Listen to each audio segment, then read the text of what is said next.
अगर नियोग नहीं होता तो शायद महाभारत भी नहीं होती। दरअसल नियोग उस काल का एक ऐसा कस्टम था जिससे कोई स्त्री अपने पति से संतान न होने पर पुरुष से संतान पैदा कर सकती थी।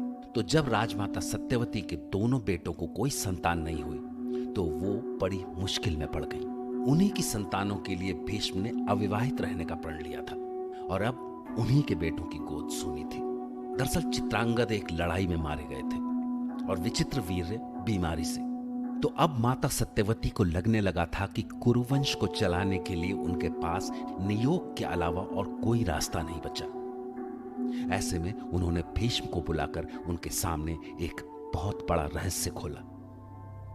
पुत्र भीष्म, आज मैं तुम्हें एक ऐसा रहस्य बता रही हूं जिसे जानने के बाद शायद तुम मुझसे घृणा करने लगो, पर मेरे पास अब वो रहस्य खोलने के अलावा और कोई रास्ता ही नहीं बचा।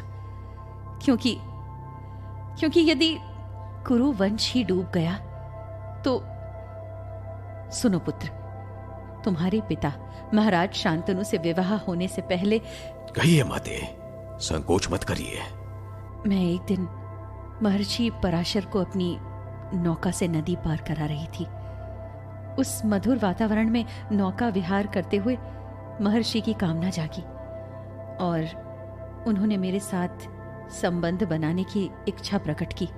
अपनी माता से ऐसी बात सुनते हुए मुझे ठीक नहीं लग रहा। पर मैं ये बताने के लिए विवश हूं पुत्र। मेरे सामने कुरुवंश की रक्षा का प्रश्न है, इसीलिए तुम्हें सुनना होगा। महर्षि ने मेरे साथ संबंध बनाया, जिसके बाद मैं एक बालक की मां बनी। आज वो बालक कृष्ण द्वीप में वास करने वाला एक सिद्ध पुरुष है। परंतु आप उसके बारे में मुझसे क्यों?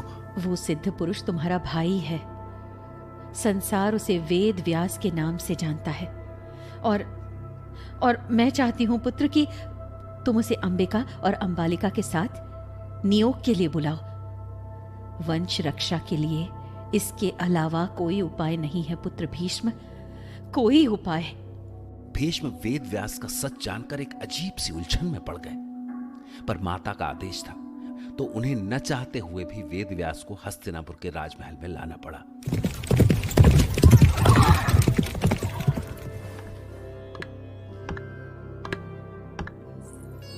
हस्तिनापुर के राजमहल में तुम्हारा स्वागत है पुत्र।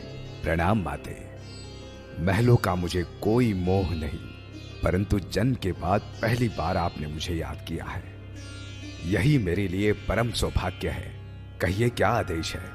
तुम ज्ञानी सन्यासी हो पुत्र, और मैं संसार के मोह में जकड़ी एक साधारण स्त्री है। इस मोह में पड़कर मैंने तुम्हें बुलाया है।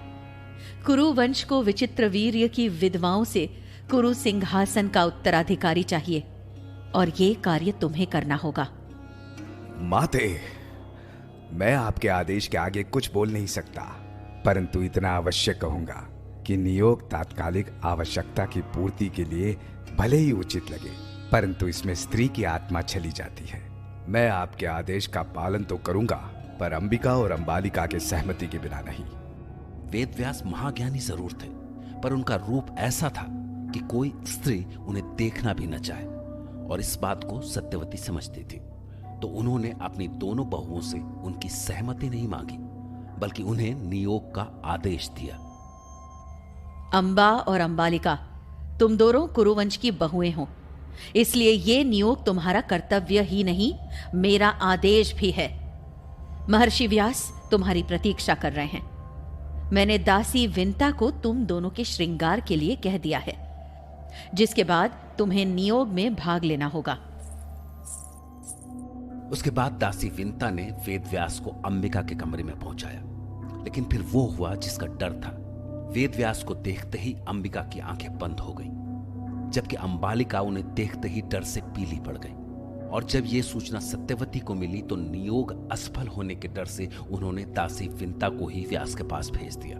तो इस नियोग से दोनों बहुओं और दासी विंता को संतानें हुई, पर अंबिका की संतान जन्म से ही अंधी थी और अंबालिका की पीलिया से ग्रसित, जबकि विंता की संतान बिल्कुल निरोगी थी। और उन तीनों के नाम रखे गए धृतराष्ट्र, पांडु और विदुर। जय महाभारत।